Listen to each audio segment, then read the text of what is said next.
Hi hello నమస్తే welcome to my channel.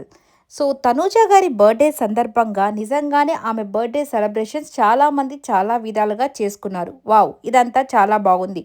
మన YouTube ఛానల్లో కూడా తన గురించి కొన్ని వీడియోస్ అయితే చేయడం జరిగింది, తన బర్త్డే విషెస్ని ఎవరు ఎలా సెలబ్రేట్ చేశారనేది. కానీ ఇప్పుడు తన బర్త్డేలో జరిగిన కొన్ని అంశాల గురించి చర్చనీయంగా అసలు సోషల్ మీడియాలో ఒక చర్చే జరుగుతుంది. అదే మాధురి గారు అలాగే తనూజ గారి బర్త్డే సందర్భంగా తన కేక్ని కట్ చేయడం, అది కూడా తిరుమలకి తీసుకుని వెళ్ళి కేక్ని కట్ చేయడం అనేది, అసలు కేక్ అక్కడ అలౌ లేదు అని తెలిసి మరి ఇలా ఎందుకు చేశారు అనే విషయం మీద చాలా చర్చలు అయితే జరుగుతూ వస్తున్నాయి. సో ఇక దీంట్లో తనూజ గారి తప్పేమీ లేదు కదా, ఇక ఆవిడ జస్ట్ నార్మల్గా దేవుని దర్శించుకోవడం కోసం వెళ్ళింది. సో సర్ప్రైజ్గా మాధురి గారు దాన్ని తీసుకురావడం జరిగింది కేక్ని. సో కేక్ తీసుకుని వచ్చినప్పుడు కట్ చేయాలి కాబట్టి కట్ చేసింది. సో ఇదంతా ఇలా జరుగుతూ వస్తుంది. సో ఇక శ్రీనివాస్ గారు అలాగే మాధురి గారు రీసెంట్గా ఒక పోస్ట్ని అయితే పోస్ట్ చేయడం జరిగింది. సో దీంట్లో తనూజ గారి తప్పేమీ లేదు, సో మేము కూడా తెలియకుండానే చేశాం కానీ ఇదేదో తెలిసి కాదు అన్నట్టుగా ఏదో పోస్ట్ అయితే పెట్టడం జరిగింది. వేరే వాళ్ళు చాలా చాలా చేస్తున్నారు, అవన్నీ బయటకు రావట్లేదు, మేము ఏది చేసినా ఇట్లా సెన్సేషన్ అవుతుంది అన్నట్టుగా చెప్తూ వస్తున్నారు. మరి దీంట్లో మీరేమంటారో కమెంట్ అయితే చేసేసేయండి. ఇది ఎవరి తప్పు రైట్ అని నేనైతే చెప్పట్లేదు, కానీ సో కొన్ని నియమాలు నిబంధనలు అనేవి కొన్ని దేవుడి దగ్గరికి వెళ్ళేటప్పుడు కొన్ని ఉంటాయి కదా, వాటిని ఫాలో అయ్యి ఎక్కడైనా సందర్భాన్ని బట్టి చేసుకుంటూ ఉంటే బాగుంటుంది. అనవసరంగా బర్త్డే టైంలో ఇలాంటి ఇష్యూస్ రావడం అనేది ప్రతి ఒక్కరికి కూడా నెగిటివ్ని స్ప్రెడ్ చేస్తుంది, అలాగే నెగిటివ్ మైండ్ సెట్ కూడా వస్తూ ఉంటుంది. సో కానీ ఇవన్నిట్లో తనూజ గారి తప్పేమీ లేదు కాబట్టి వీటిని ఎక్కువ స్ప్రెడ్ చేయకుండా ఉండాలని మనస్ఫూర్తిగా కోరుకుంటున్నాం.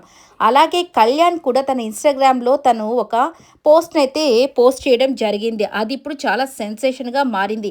తనైతే తన ఫ్రెండ్ కోసము hope will be free from all the negativity, let there be peace అని చెప్పి ఒక పావురాన్ని ఎట్లాగా వదిలేయడము, తనని ఫ్రీగా వదిలేసేయండి, సో ఊరికే నెగిటివిటీని స్ప్రెడ్ చేయకండి తన మీద అన్నట్టుగా ఒక పోస్ట్ పెట్టడం జరిగింది. అది తనూజ కోసమే, ఎందుకంటే ఈ నెగిటివిటీ బర్త్డే టైంలో కేక్ కటింగ్కి కూడా ఇంత ఇష్యూస్ అవుతాయన్న విషయం వాళ్ళకి తెలియదు కదా, దాన్ని ఇంత స్ప్రెడ్ చేసి అనవసరంగా రచ్చ చేస్తున్నారని తనైతే పెట్టడం జరిగింది.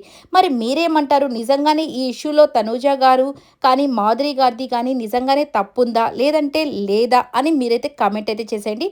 నా ఉద్దేశం ప్రకారం ఎవరిది తప్పు కాదు, కాకపోతే ప్లేస్ ఆ టైము దేవుడిది కాబట్టి కొంతమంది ఏంటంటే దేవుడి దగ్గరికి ఇలాంటివి తీసుకోపోకూడదు ఆ ప్రాంగణానికి అని కొంతమంది చెప్తున్నారు. బట్ వీటన్నిటిని పక్కన పెట్టేసి తనైతే బర్త్డే సెలబ్రేషన్స్ తన ముద్ద మందారం టీమ్ మెంబర్స్ అంతా కలిసి చాలా గ్రాండ్గా సెలబ్రేషన్స్ చేశారు. అలాగే డేమాన్ అండ్ రీతు వీళ్ళిద్దరు ట్రూ ఫ్రెండ్స్ అని నిరూపించుకున్నారండి మళ్ళీ కూడా. సో వీళ్ళిద్దరు కూడా ఆ బర్త్డే సందర్భంగా వాళ్ళు వెళ్ళి తనతో పాటు చాలా టైంని స్పెండ్ చేసి అందరూ కలిసి చాలా హ్యాపీగా కేక్ కటింగ్ ఆ టైంలో చాలా మంచి ఫన్ అయితే క్రియేట్ చేసుకున్నారు, మంచి మెమరీస్ని క్రియేట్ చేసుకున్నారు. అలాగే ఇక కొంతమంది ఆర్ఫనైజ్ పిల్లలతో కలిసి మన తనూజ గారు అయితే చాలా హ్యాపీగా స్పెండ్ చేయడం, వాళ్ళకి ఫుడ్ అంతా సర్వ్ చేయడం, వాళ్ళతో కలిసి తినడం ఇవన్నీ చేస్తూ వచ్చేసారు. సో వాటన్నిటి మధ్య ఈ నెగిటివిటీ అనేది తనకి త్వరగా అదంతా పోయి చక్కగా పాజిటివ్గా మళ్ళీ ముందుకు ఫార్వర్డ్ అవ్వాలని మనస్ఫూర్తిగా అయితే కోరుకుంటున్నాము. నిజంగానే ఇలాంటి పనులు చేసేటప్పుడు ఎవరైనా కానీ సో అది ఫ్రెండ్స్ అయినా ఎవరైనా కొద్దిగా ఆలోచించి చేస్తే ఎవరికి ఎటువంటి స్ట్రెస్ అయితే ఉండదు కదా. సో మనము కొంతమంది ప్రేమతో చేసేస్తాం ఏదో ఒకటి, కానీ దాని తర్వాత వచ్చే నెగిటివిటీని భరించాలంటే కొద్దిగా కష్టంగా ఉంటుంది. సో మాధురి గారు కూడా తెలిసైతే చేసుండరు, ఏదో ఆమె తనూజ కోసం ఏదో ఒకటి చేయాలనే ఒక ఆశ కలిగే చేసింది కాబట్టి ఇద్దరిని క్షమించి. ఐ హోప్ ఈ వీడియో అంతా కూడా మీకు నచ్చినట్టయితే లైక్ చేయండి, షేర్ చేయండి, కమెంట్ చేయండి, సబ్స్క్రైబ్ చేసుకోండి.